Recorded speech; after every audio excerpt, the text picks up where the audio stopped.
يا أيها الناس قد جاءتكم موعظة من ربكم وشفاء لما في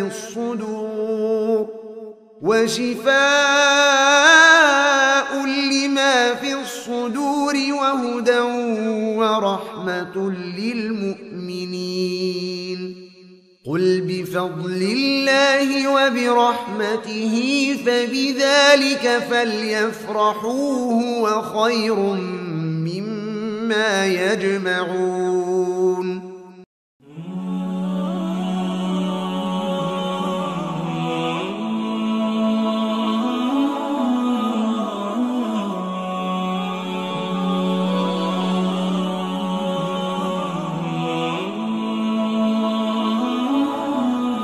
Bismillahirrahmanirrahim. Assalamualaikum warahmatullahi wabarakatuh. Hasbunallah wa ni'mal wakil, ni'mal maula wa ni'man nasir. Segala puja dan puji hanya kepada Allah. Dialah Rabb yang maha baik kepada hambanya. Apa kabar pemirsa? Mudah-mudahan Allah muliakan, Allah bahagiakan, Allah tinggikan derajatnya. Dan insya Allah semua persoalan kita Allah berikan jalan keluar yang terbaik dalam kehidupan kita.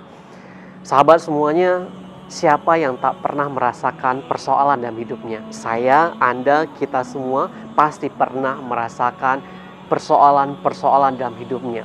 Hanya saja, jangan sampai ketika kita menerima persoalan-persoalan, apa respon yang pertama yang kita lakukan? Terkadang bisa jadi jantung kita berdebar, atau kita galau, atau bisa jadi kita marah dan hari ini kita nggak ridho ke Allah dengan persoalan yang sedang diuji.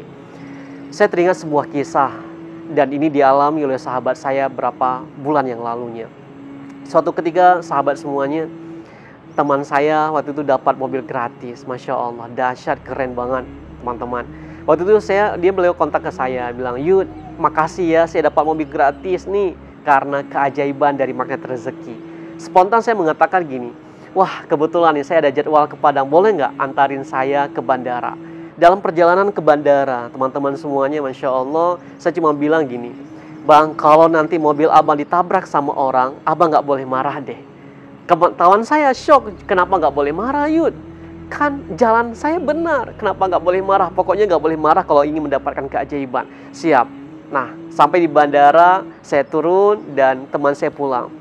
Dalam perjalanan pulang, ternyata mobilnya diseruduk oleh mobil yang kencang dibawa dan serunduklah teman saya mobilnya. Akhirnya penyot, lecet, dan rusak. Teman-teman semuanya, kalau seandainya mobil teman-teman ditabrak oleh orang, penyot, lecet, rusak, apa respon pertama yang Anda akan lakukan? Mungkin bisa jadi Anda akan marah, kesal, kecewa, minta ganti rugi, bahkan bisa jadi terjadi bentrokan dan marah-marahan atau lapor polisi. Tetapi apa yang terjadi oleh sahabat saya? Dan dia hanya mengatakan dalam hatinya, "Ya Allah, hamba yakin ya Allah, mobil hamba ditabrak pasti ada asbab kesalahan dan dosa hamba ya Allah." Lihat, dia langsung masuk dalam konteksnya untuk melihat dirinya sendiri, pasti ada asbab kesalahan dan dosa. Akhirnya dia beristighfar, "Astaghfirullahaladzim ya Allah, Rabbighfirli wa tub alayya innaka antat tawwabur rahim." Maka dia keluar dari mobilnya, lalu dia menyapa seorang bapak yang menabrak mobilnya, dan dia hanya mengatakan seperti ini, "Pak, maafin saya ya, saya yang salah. Mungkin saya yang sedang ditegur sama Allah. Saya nggak hati-hati." Kira-kira teman-teman, jika seandainya kita nggak salah, kita omong kayak gitu ke orang yang salah, apa yang terjadi dalam hatinya? Pasti terenyuh. Dan sang bapak hanya mengatakan pada sahabat saya, "Enggak kok Dek, saya yang salah. Saya minta maaf ya karena saya harus buru-buru tadi. Dan saya hanya memiliki uang 6 juta, silakan perbaiki mobilnya." Nah, Masya Allah teman-teman, lihat. Akhirnya teman saya memperbaiki mobilnya yang hanya menghabiskan uang 1,5 juta. Sisanya berapa teman-teman semuanya? 4,5 juta. Lihat, dalam semua persoalan ada rezeki di dalamnya. Dan ini dikenal di magnet rezeki, namanya adalah paradox of candy. Allah kasih bungkus dulu, di dalam bungkus itu ada rezeki, ada permen candy yang enak sekali. Maka kalau hari ini kita dapat masalah, dapat persoalan apapun, pahami saja. Yang pertama ada asbab peranan kesalahan dan dosa kita. Yang kedua Allah rindu ke kita. Yang ketiga karena Allah mau kasih rezeki ke kita. Mudah-mudahan apapun persoalan yang sedang kita alami dalam kehidupan ini, mari kita berpikir baik, pasti di dalamnya Allah sedang kasih hadiah yang spesial bagi kita. Sahabat, persoalan itu seperti bungkus permen. Kadang-kadang Allah mau kasih rezeki ke kita, maka bisa jadi Allah sedang membungkus dulu persoalan itu. Di dalamnya ada candy, ada permen yang enak banget untuk kita nikmati bersama. Kalau seandainya saya tamsilkan, di saku saya ada sebuah candy, ada beberapa buah candy yang enak sekali, namun di saku saya ini tidak ada bungkusnya, cuma ada isinya doang saja. Maka saya akan mengambilnya, saya tawarkan kepada Anda semuanya, wahai sahabat, silakan ambil permennya, silakan dicicipi. Kira-kira Anda akan mau atau tidak? Pasti semua kita akan mengatakan, ya, kita nggak akan mau. Apa yang terjadi dalam pikiran Anda? Pasti akan mengatakan permennya tidak higienis, tidak steril, tidak bersih, dan semuanya. Pasti itu yang kita pikirkan. Baik, berarti kita tidak mau mencicipi dan mengambil permen tersebut. Di saku saya, sahabat semuanya, ada candy. Banyak sekali, enak sekali, lalu dibungkus cantik sekali. Lalu saya ambil, saya tawarkan pada Anda semua, Bapak Ibu, sahabat semuanya, silakan ambil permennya. Apakah Anda mau? Pasti semua kita akan mengambil satu persatu permen itu, lalu kita membuka bungkusnya, lalu kita memakan permennya, dan bungkusnya kita bawa kemana? Pasti akan kita buang. Lihat, tadi yang pertama saya kasih permen saja, tidak ada bungkusnya, kenapa kita menolak? Begitulah tamsilan dalam rezeki, sahabat semuanya. Ketika Allah mau kasih rezeki ke kita, maka pasti di dalamnya ada persoalan. Bisa jadi persoalannya PHK. P itu penyakit, H itu hutang, K itu keluarga. Kadang-kadang Allah kasih kita dengan kurang sehat. Kadang-kadang Allah uji kita sama rezeki yang belum banyak, atau hutang amanahnya, atau juga keluarga yang sedang belum baik dan belum harmonis. Maka dalam menyikapi persoalan itu, pahami setiap persoalan ada rezeki di dalamnya, maka tidak ada galau lagi dalam kehidupan kita. Jika handphone kita hilang, apa yang terjadi? Ya Allah, bisa jadi hamba yang banyak dosa. Ya Allah, bisa jadi selama ini hamba sering melihat handphone tapi jarang baca Quran. Ya Allah, terima kasih ya Allah, pasti di dalamnya ada kebaikan dan hamba ridho. Maka setelah itu pasti ada keajaiban dalam kehidupan kita. Kalau seandainya tiba-tiba nanti sandal kita hilang, maka kita ngomong, ya Allah, hamba yakin ya Allah, orang yang mengambil sandal hamba ada orang baik ya Allah, hamba ridho ya Allah, muliakan dia, bahagiakan dia. Lihat pemirsa, sahabat semuanya, ketika musibah datang, persoalan datang, maka kita pun mendoakan orang lain, maka lihatlah apa yang terjadi. Kita sedang mendoakan juga untuk kita, dan para malaikat mengaminkan. Coba mulai sekarang, sahabat semuanya, dapat persoalan apapun dalam kehidupan kita, kita santai, cool, tenang, gak perlu emosi, tata hati, jangan sampai jantung kita berdebar, tapi wajib berdetak. Maka yang kedua adalah mencobalah melihat dalam dibalik kejadian itu, pasti ada hikmah yang Allah ingin sampaikan ke kita. Yang ketiga, mencobalah mendoakan siapapun dalam kehidupan kita. Dalam perjalanan kita lihat anak-anak, ya Allah, muliakan anak itu ya Allah, jadikan anak itu jadi anak-anak yang saleh ya Allah. Ketika lihat ada sahabat kita sedang warung-warung sedang membuka, perusahaan-perusahaan sedang membuka, doakan mereka semuanya. Maka insya Allah itu juga jadi bagian kebaikan bagi kehidupan kita. Sahabat, keajaiban itu ada bagi yang percaya. Dan yang kedua adalah pahami, semua peristiwa apapun di dunia ini pasti ada kebaikan di dalamnya, dengan catatan kita berbaik sangka kepada Allah, ciptakan taman-taman rezeki, positive thinking, positive feeling, dan positif motivasi. Berbaik sangka, berpikir baik pada siapapun, dalam kondisi apapun, situasi apapun. Yang kedua, syukuri apa yang sudah terjadi. Yang ketiga, ikhlaskan dan ridho semua kejadian itu. Pasti ada yang terbaik dalam kehidupan kita. وَلَنَبْلُوَنَّكُمْ بِشَيْءٍ مِّنَ الْخَوْفِ وَالْجُوعِ وَنَقْصٍ مِّنَ الْأَمْوَالِ وَالْأَنفُسِ وَالثَّمَرَاتِ وَبَشِّرِ الصَّابِرِينَ.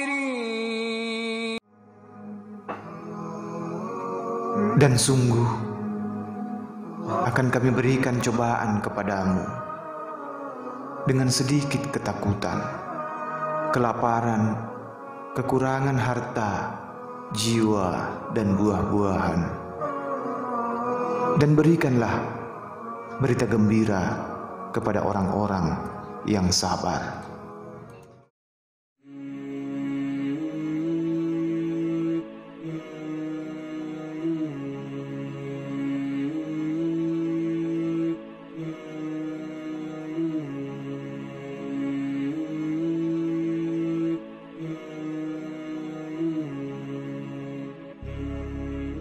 Sahabat semuanya, ada satu hal yang paling kehidupan kita yang memberikan sebuah hikmah. Perbincangan sebentar lagi. Ada seorang sahabat saya yang diuji sama Allah yang sudah 20 tahun. Allah belum memberikan rezeki anak, tapi Masya Allah, di tahun yang lalu Allah berikan rezeki anak untuk beliau. Kenapa hal ini bisa beliau dapatkan? Apa saja yang beliau lakukan dalam kehidupannya? Lalu bagaimana hati dan lisan dan pikirannya dalam merespon persoalan yang suka cukup panjang? Saya yakin kisah ini bisa jadi inspirasi bagi kita semuanya. Mudah-mudahan ini memberikan dampak kemaslahatan bagi banyak kita hari ini, insya Allah. Dan berikut cuplikan testimoni dari sahabat saya. Bismillahirrahmanirrahim. Assalamualaikum warahmatullahi wabarakatuh.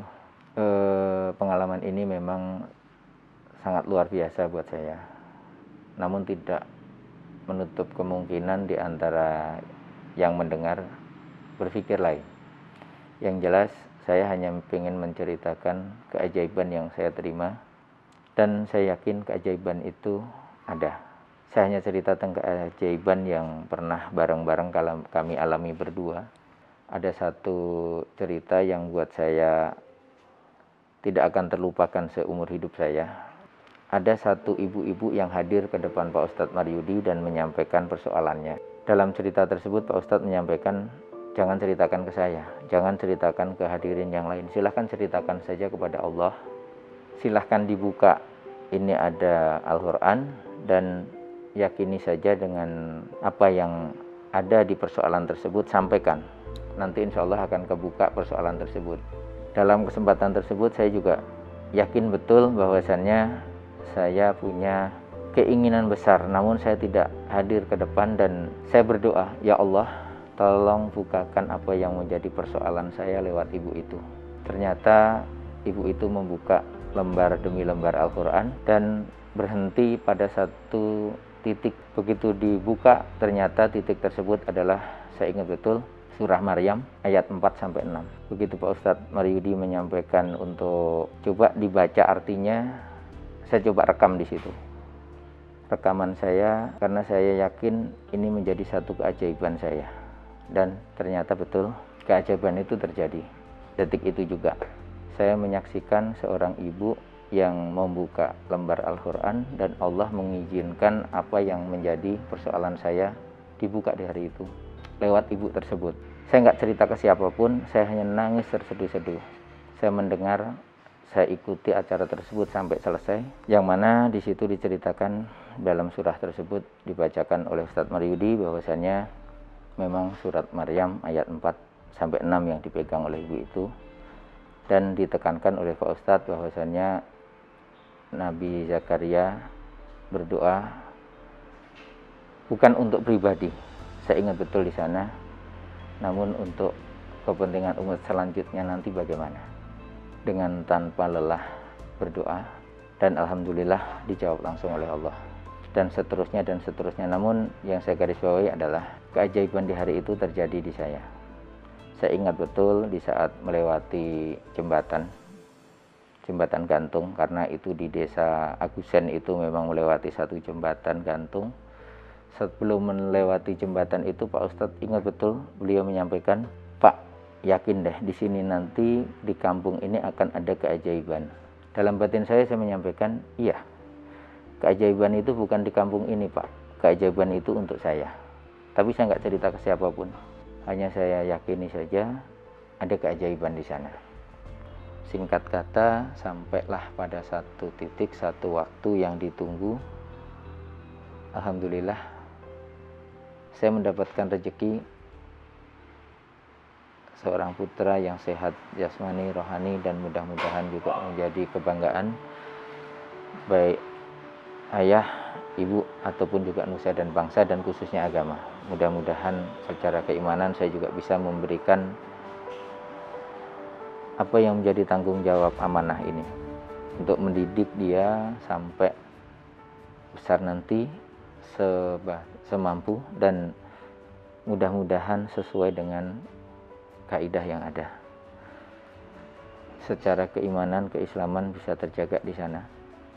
Yang jelas proses ini memang melalui satu proses yang saya juga nggak kenal apa namanya. Setelah saya sekian bulan barulah saya datangkan kembali Pak Ustadz Maryudi menceritakan hal ini. Saya perdengarkan kembali, Bapak ingat hal ini? Iya, di mana? Di Kayu Luas, Pak. Alhamdulillah, Pak. Saya mendapatkan seorang putra.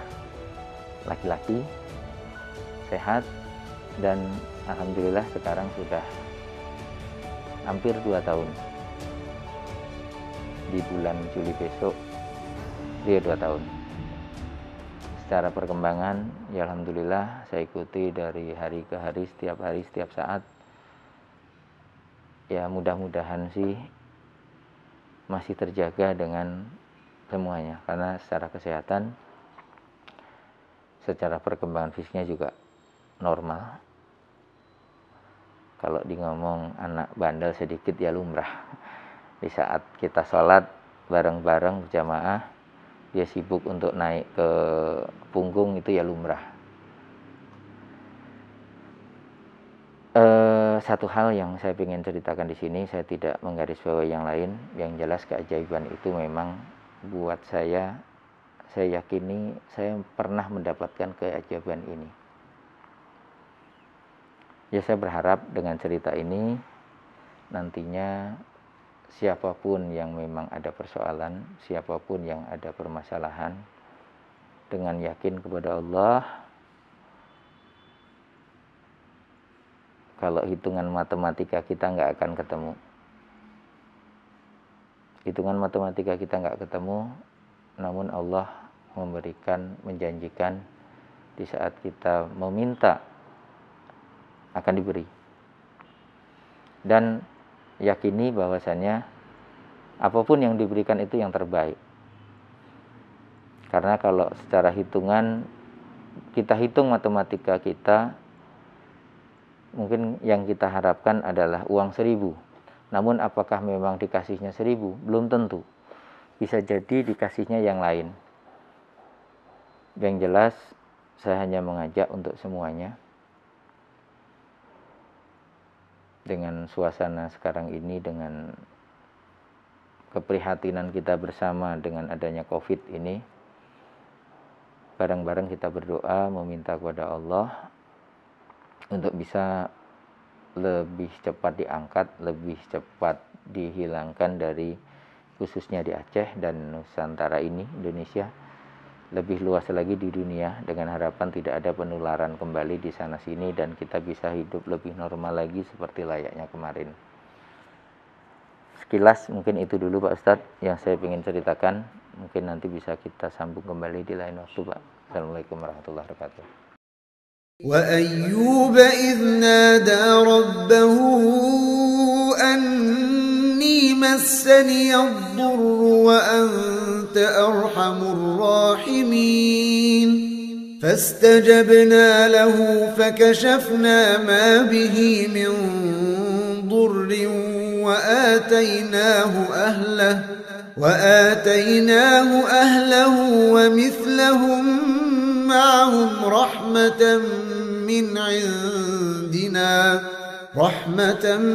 من عندنا وذكرى للعابدين وإسماعيل وإدريس وذا الكفل كل من الصابرين وأدخلناهم في رحمتنا إنهم من الصالحين وذا النون إذ ذهب مغاضبا فظن أن لن نقدر عليه فنادى في الظلمات أن لا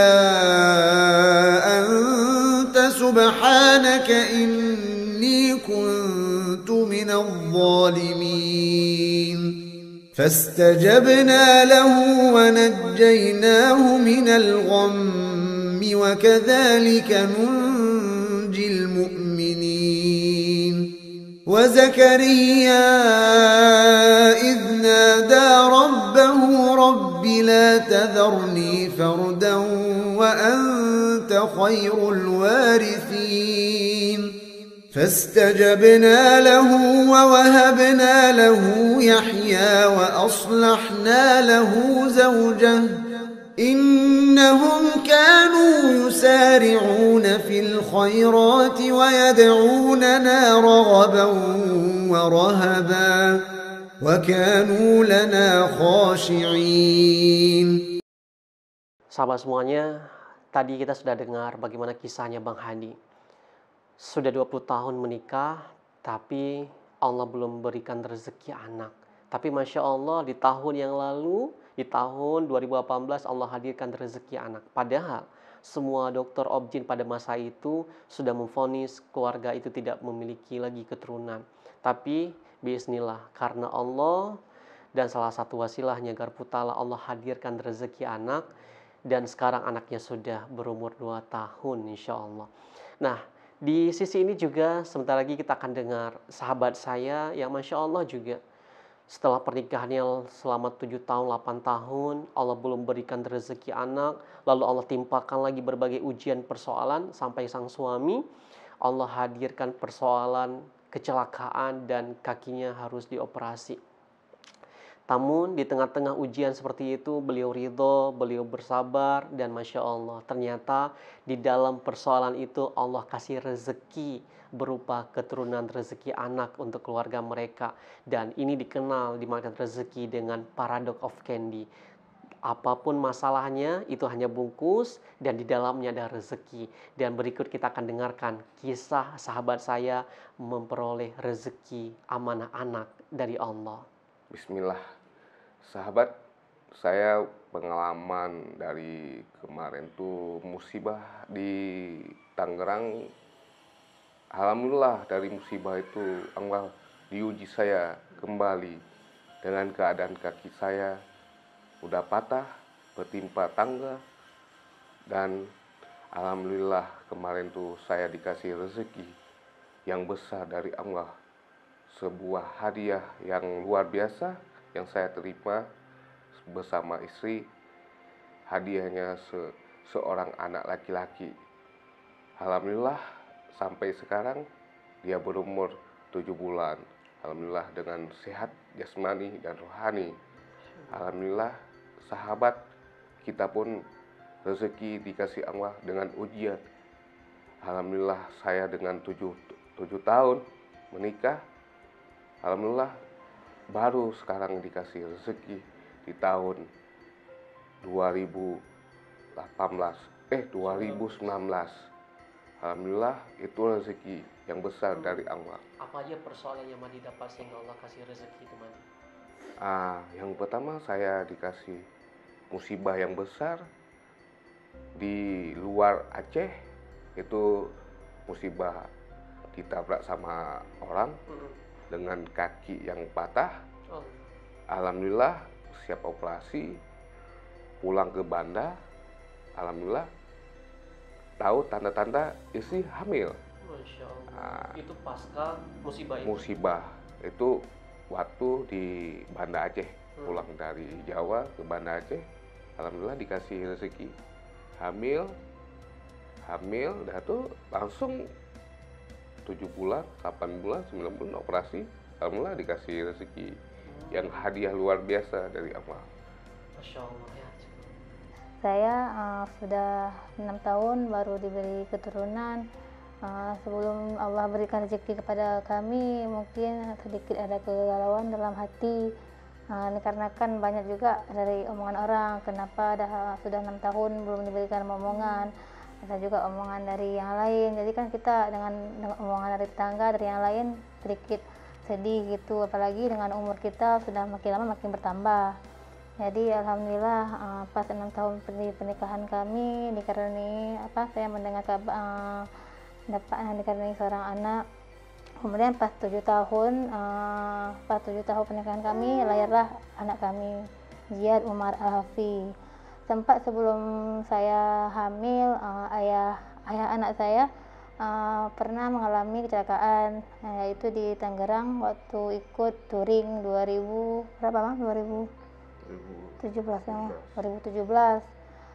Mendengar kabar tersebut saya sempat sedih karena jarak kami pun jauh. Jadi sempat dirawat di sana selama satu minggu Bang ya. 1 minggu, kemudian alhamdulillah dilakukan operasi di sana, baru kembali ke Aceh. Kemudian banyak hal yang sudah kami lalui untuk mendapatkan rezeki seorang anak. Selain berdoa dan berikhtiar, juga kita lalui dengan pengobatan ya, baik itu pun dari dokter ataupun dari pengobatan tradisional. Alhamdulillah pas 6 tahun pernikahan kami diberikan rezeki seorang anak laki-laki. Sahabat, ketika mendengar keajaiban dari sahabat saya Mahdi dan keluarganya yang sudah menikah 7 tahun, baru Allah berikan rezeki keturunan anak, apa yang Anda rasakan yang bisa kita petik hikmah agar kita bisa juga menerapkan agar mendapatkan keajaiban seperti saudara kita itu. Ternyata keajaiban itu ada bagi yang percaya. Dan lihat kisahnya Mahdi tadi, di tengah-tengah ketidaknyamanan sang istri ketika ditanya oleh tetangganya, oleh saudaranya kapan punya momongan, kapan punya anak, karena kegelisahan terus, akhirnya dia berdoa kepada Allah, ya Allah gitu. Akhirnya Allah kasih ujian, kira-kira lulus tidak ini. Akhirnya sang suami diberikan persoalan kecelakaan di luar daerahnya. Dalam kondisi seperti itu, sang suami cuma mengatakan saya ridho, saya ikhlas, pokoknya dia menerima segala sesuatu itu dan ridho sekali dengan semua ketentuan dan ketetapan dari Allah. Akhirnya begitu sang suami tiba di kampung halamannya dan dia mendengar kabar sang istrinya dalam keadaan positif hamil. Siapa yang tidak bahagia? Ternyata di balik sebuah persoalan Allah berikan rezeki yang spesial bagi keluarga tersebut. Begitu juga dengan kita sahabat semuanya. Saya yakin Anda, saya, kita semua pasti sedang mendapatkan persoalan-persoalan dalam hidupnya. Siapa yang tidak memiliki persoalan? Semua kita pasti memiliki persoalan. Hanya saja yang membedakan kita, orang lain, dan siapapun adalah bagaimana memahami dan melihat di balik persoalan itu ada kisah-kisah kecintaan Allah kepada hambanya. Maka berbaik sangkalah kepada Allah, bersyukurlah dengan kondisi yang sudah terjadi, lalu ikhlaskan, maka tinggal menunggu saja Allah menyiapkan hadiah spesial bagi hamba-hambanya yang ridho dengan persoalan dan ketentuan dari Rob yang Maha mencintai. Sahabat, kalau seandainya ada jerapah yang sedang mau melahirkan, terus sang jerapah melahirkan sang anaknya, apa yang pertama sekali dilakukan oleh sang jerapah kepada sang anaknya? Mungkin kita akan berpikir pasti akan diberikan air susu jerapahnya, atau juga didekap atau dijilat. Ternyata yang pertama dilakukan oleh sang induk adalah menendang sekuat mungkin sang anak yang baru dilahirkan. Tetapi anaknya tidak pernah menangis, apalagi baperan. Lalu sang anak bangun lagi dan dia mendekati sang induknya. Ditendang lagi, jatuh, mendekati lagi, tendang lagi, jatuh. Sampai kapan? Sampai sang anak ketika ditendang tidak pernah jatuh. Begitu juga dengan kehidupan kita, teman. Kalau selama ini Allah kasih persoalan-persoalan, apapun persoalannya, sebenarnya bisa jadi kita sedang ditendang untuk menguatkan untuk masa depan kita yang lebih baik nanti. Dan nanti kita akan dengarkan testimoni bagaimana seorang ibu dengan kondisi anak yang kurang sehat, tapi Masya Allah, Allah sehatkan kembali hanya melalui wasilahnya garpu tala lewat Quran. Mudah-mudahan ini jadi pedoman bagi kita agar apapun kondisi kita, masalah kita, Quran, Allah, dan semuanya adalah yang pertama dalam kehidupan kita. Berikut testimoninya. Assalamualaikum warahmatullahi wabarakatuh. Alhamdulillah, perjalanan hidup beginilah memang Allah berikan kepada kita. Di saat kita sudah lelah, nggak tahu lagi mau kemana, akhirnya kita dipertemukan Allah dengan sesuatu yang luar biasa. Intinya Allah mau kasih tahu bahwa aku ada gitu, hadir untuk semua manusia. Anak saya ditakdirkan lahir dengan prematur dan sakit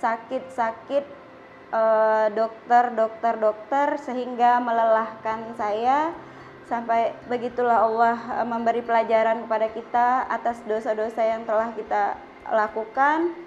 Akhirnya Allah pertemukan kita dengan Al-Quran. Disitulah di saat saya lelah dengan dokter nggak kunjung sembuh, berulang ke dokter, berulang lagi sampai anak saya berumur 2 tahun, tidak ada perubahan. Di saat itulah saya mengadukan nasib saya kepada Allah. Saya ambil Al-Quran dan saya garpu tala. Akhirnya saya menemukan suatu surat yang benar-benar menggetarkan saya. Setelah saya menemukan surat Al-Isra dan saya zikirkan bersama suami, alhamdulillah nggak nunggu lama anak saya Allah sembuhkan dari sakitnya. Dan alhamdulillah sejak itu nggak pernah lagi mengunjungi dokter, dan syukur atas izinnya inilah anak saya sekarang tanpa pengobatan apapun, sembuh dari sesak dengan demam, sesak napas, muntah dan segala macam yang selalu saya alami, yang awalnya setiap malam harus dinebul pernapasan bantuan. Alhamdulillah setelah saya garpu tala dan menzikirkan ayat-ayat itu, dia bisa sembuh tanpa dokter sama sekali. Alhamdulillah. Baik, sahabat semuanya, ketika Anda mendengarkan sebuah kisah Ibu Dewi tadi, apa yang terbesit dalam pikiran Anda? Begitulah kalau kita menyikapi setiap persoalan-persoalan dalam kehidupan kita. Terkadang ketika kita mendapatkan persoalan, yang kita pikirkan bukan yang maha memberikan persoalan. Kita sibuk mencari alternatif apa yang harus kita lakukan. Dan akhirnya Ibu Dewi memahami ternyata semua persoalan itu ada jawabannya di Quran, dan akhirnya Bunda Dewi mengambil Quran dan melakukan garpu tala. Apa yang terjadi, sahabat semuanya? Sang Ibu Dewi mendapatkan surah di ayat garpu talanya di Quran, surah Al-Isra ayat 82, tentang Al-Quran adalah syifa, obat bagi semuanya. Dan seketika tubuh sang Ibu Dewi bergemetaran dan kegelisahannya sudah hilang dan kebahagiaan yang muncul. Akhirnya setiap hari beliau membaca dan menzikirkan ayat-ayat tersebut barengan dengan suaminya. Dan Masya Allah, tidak lama setelah itu anaknya sembuh dan sehat kembali seperti biasa, seperti yang tadi kita lihat. Maka sahabat semuanya, gunakan salah satu alternatif garpu tala ini jadi kebiasaan dalam kehidupan kita. Ketika kita sudah punya masalah, maka kembalilah ke Allah dan gunakan garpu tala agar menenangkan hati kita dan kita ridho kepada Allah dalam setiap kondisi dan persoalan hidup kita. Mudah-mudahan persoalan kita adalah bungkus permen yang sebentar lagi Allah kasih hadiahnya yang spesial bagi kita semuanya.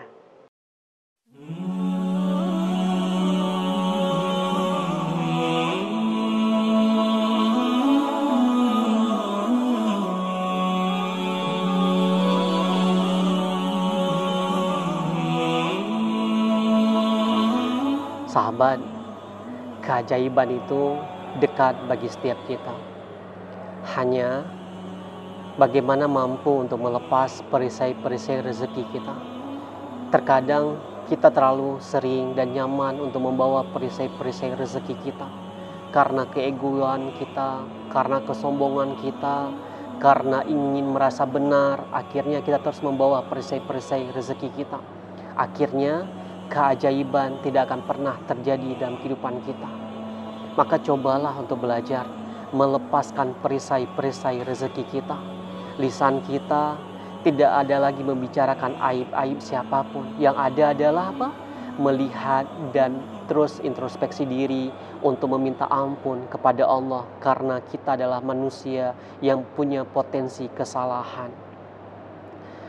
Yang kedua adalah ketika kita mendapatkan semua persoalan, maka sikapi dengan hati yang tenang, tidak perlu gelisah sama sekali. Memang hal yang tidak mudah, tetapi seiring perjalanan waktu, maka itu akan mudah untuk kita sikapi di hati kita. Coba melihat setiap kejadian-kejadian di balik fakta yang kita dapatkan.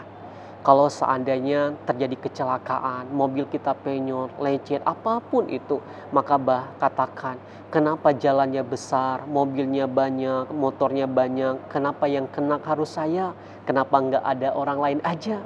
Artinya apa?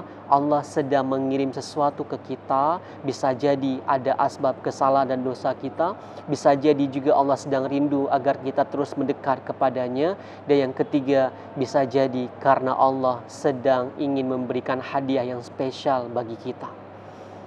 Yang ketiga, mencobalah sekarang untuk jangan ada lagi hati-hati yang merasa benci, rasa dendam, rasa yang tidak nyaman, rasa yang belum bisa memaafkan siapapun dengan persoalannya. Maka mencobalah melepaskan semuanya di hati-hati kita, agar setiap apa yang kita lihat, kita hanya menemukan kata kunci hikmah di balik setiap yang kita lihat. Yang terakhir, keajaiban itu pasti terjadi pada Anda, pada saya, dan pada kita semua. Dan saya berdoa, hidup Anda makin mulia, makin berkah, makin Allah tinggikan derajatnya, dan insya Allah jadi keluarga-keluarga terbaik, dan nanti insya Allah kita berjumpa di dalam surganya Allah. Mudah-mudahan Allah ridho dengan kita. Sahabat apapun, yang pertama pahami setiap persoalan ada rezekinya, paradox of candy. Keajaiban akan terjadi ketika kita mampu melepaskan perisai-perisai rezeki. Yang ketiga, yang terakhir adalah ciptakan taman-taman kebahagiaan dan taman rezeki. Positive thinking, berbaik dan berpikir baiklah dalam kondisi apapun, positif saja. Positive feeling, syukuri apapun yang sudah terjadi dalam kehidupan kita. Dan yang terakhir, positif motivasi, maka ikhlaskan apapun yang sudah terjadi. Insya Allah, mudah-mudahan setiap hari kita menjadi pribadi yang terus mencoba belajar untuk jadi lebih baik lagi daripada sebelumnya. Maka biasakan setiap hari kita mendoakan orang lain, karena mendoakan orang lain adalah bagian juga doa itu agar kembali kepada kita. Terima kasih sahabat semuanya, mudah-mudahan Allah ridho dengan kita semuanya. Rabbighfirli wa tub alayya innaka antat tawwabur rahim. La ilaha illa anta subhanaka inni kuntu minadh dhalimin. Terima kasih sahabat semuanya. Sampai jumpa. Assalamualaikum warahmatullahi wabarakatuh.